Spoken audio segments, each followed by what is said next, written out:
We should feel deeply concerned because what lies ahead is highly troubling, and the risks we face in the current times are significant. Although I was initially unaware of the 5 major forces shaping these events, I realized long ago that surprises often arise from events unfamiliar to me within my lifetime, yet they have occurred repeatedly throughout history. 3 critical factors stand out: the immense creation of debt, the potential limits to generating debt, and the extensive printing of money. The second involves internal conflicts, marked by unprecedented divisions, including the left-right populism, widening wealth disparities, and differing values. The third significant factor is the conflict among great powers, a scenario not witnessed since the period between 1930 and 1945. To understand these dynamics, I delved into the rise and fall of reserve currencies, the implications of debt, and related patterns over the last 5 centuries. This research revealed that natural phenomena such as droughts, floods, and pandemics have had even greater impacts, often leading to the downfall of empires and surpassing the effects of the first 3 factors mentioned. Climate issues, naturally, play a crucial role in this context. The 5th force involves technological advancements driven by humanity, and observing how these 5 forces interact and influence one another revealed recurring cycles, which provided valuable insights. This study aimed to shed light on contemporary challenges, not merely historical contexts, by identifying these sequences as they unfold. A pressing question arises in this financial environment regarding debt, inflation, and the value of assets. Are there boundaries to debt growth, and how does this process operate? Historical patterns suggest a consistent trajectory. Years ago, I authored a book on handling major debt crises, examining the most significant crises over the past century and identifying recurring trends, including the progression of monetary policies.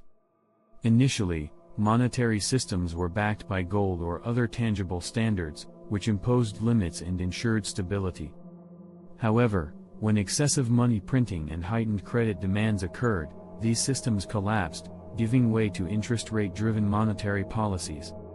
Adjusting interest rates became a tool to balance the supply and demand for money. When lowering interest rates was no longer effective and there was a mismatch between the supply and demand for bonds or credit instruments, a new approach emerged. This situation, where the market demand for bonds could not absorb the abundant supply, led to what I define as monetary policy 2, involving quantitative easing. Historically, central banks have intervened by printing money and purchasing bonds to address such imbalances. When this situation arises, it benefits bondholders as the value of bonds increases, allowing financial asset owners to profit. However, the money generated does not effectively reach the broader population as intended. The progression from monetary policy 1, focused on interest rates, to monetary policy 2, involving quantitative easing, eventually leads to monetary policy 3, which requires coordination between fiscal and monetary policies. Governments can tax and spend but cannot independently create money or credit, while central banks can generate money and credit. To distribute money directly to the population, there must be synergy between these two entities. This dynamic became particularly evident between 2020 and 2022, marked by significant financial measures, including stimulus checks. Governments borrowed heavily, creating an imbalance that led central banks to print money and lend it, triggering an inflationary cycle. These events explain why the economy performed relatively well despite sharp and sudden interest rate hikes. The household sector benefited substantially from wealth transfers through stimulus payments and strong income growth due to low unemployment rates and inflation, improving their financial stability. However, the government assumed the burden of this financial support. Such occurrences are not new. They have been recurring throughout history but may seem unfamiliar because they have not happened within our lifetimes. Examining the mechanics of debt highlights that one entity's liabilities are another's financial assets. When imbalances occur, central banks step in to purchase debt by printing money. This process underscores the necessity for substantial spending across various sectors, contributing to significant government debt. Historically, central banks strive for equilibrium, evidenced by current real bond yields and interest rates around 2%. As savings diminish, challenges emerge.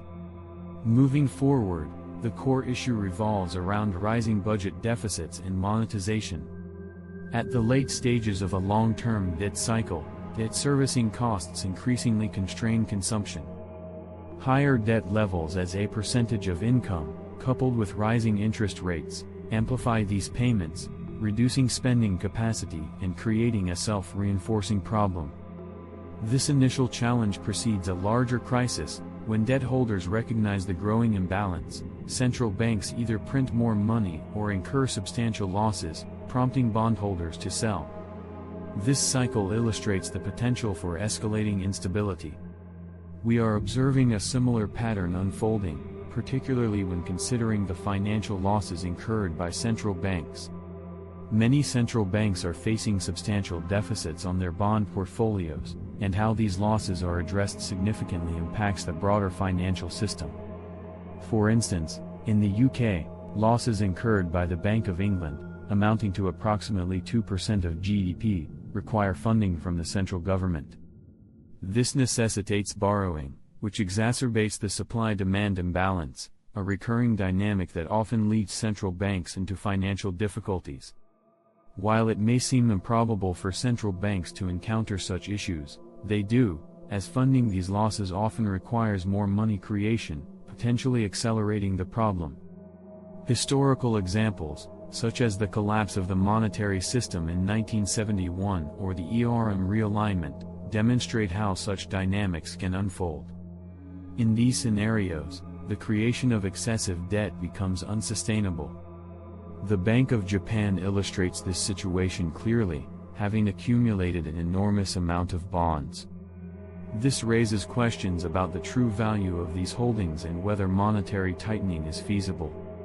If interest rates rise, central banks, including the Bank of Japan, face increased challenges, a situation that is mirrored in varying degrees across most central banks globally. The sale of bonds under these conditions creates further complications.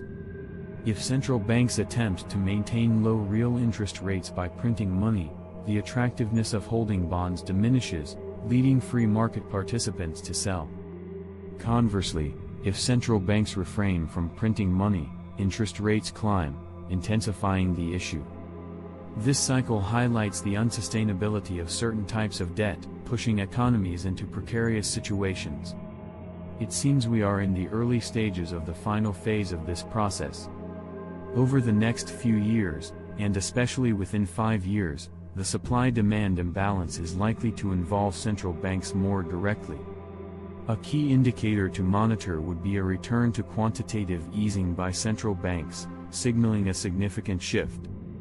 This pattern has recurred over centuries, with all currencies eventually facing similar challenges.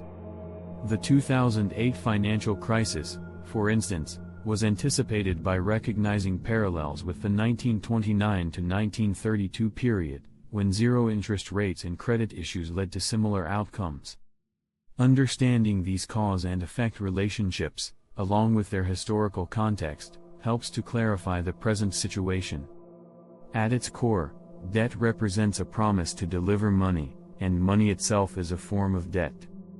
Essentially, the two are interchangeable. When we say money is debt, it extends beyond physical cash, underscoring the interconnected nature of these financial concepts. When you hold money in the form of a debt instrument, you essentially hold a promise from the government to provide you with money.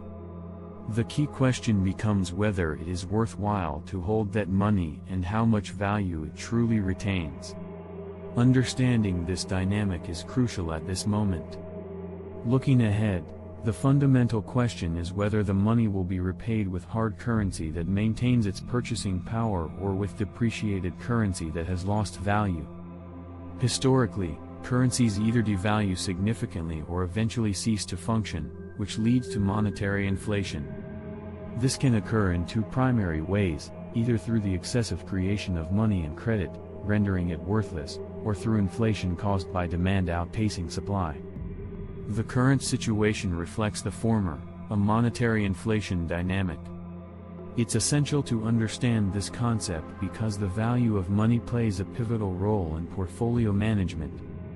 The solution lies in real assets, those that can be moved across borders and are widely recognized as valuable globally. Such assets are not tied to liabilities, as exemplified by gold, often described as the only financial asset free of counterparty risk.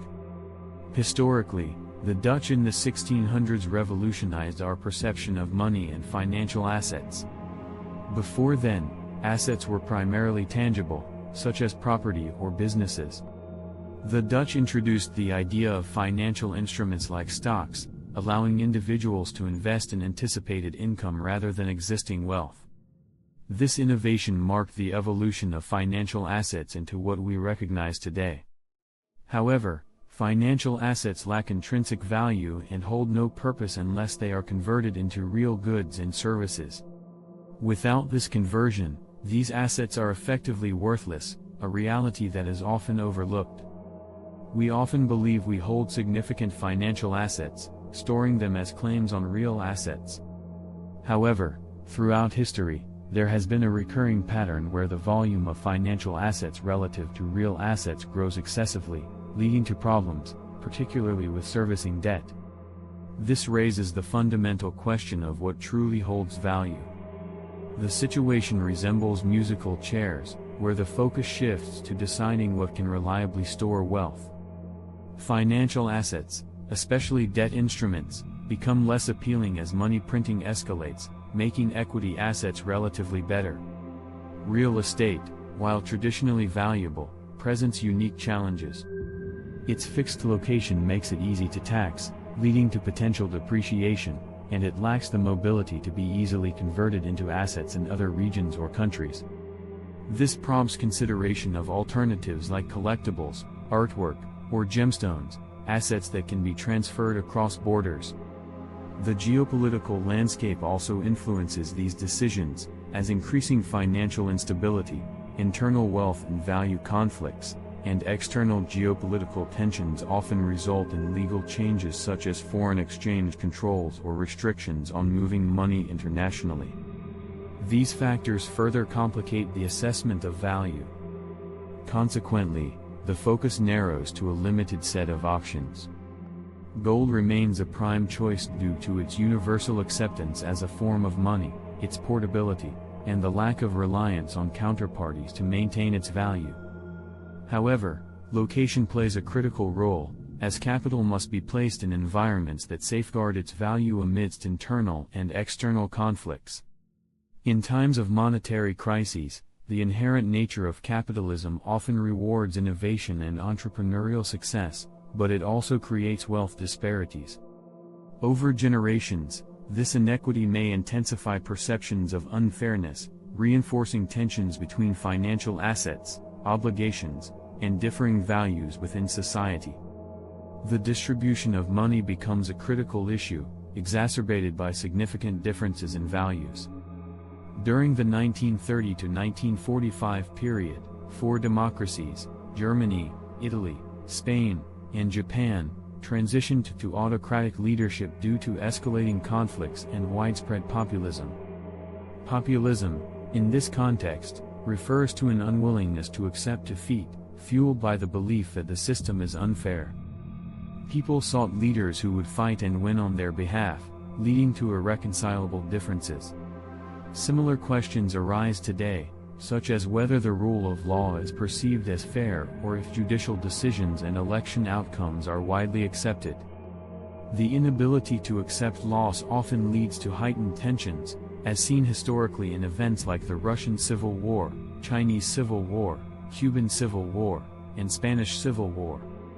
These conflicts arise when differences become unbridgeable and the willingness to concede vanishes. Over the next 2 years, this dynamic may intensify, coinciding with significant domestic and international developments.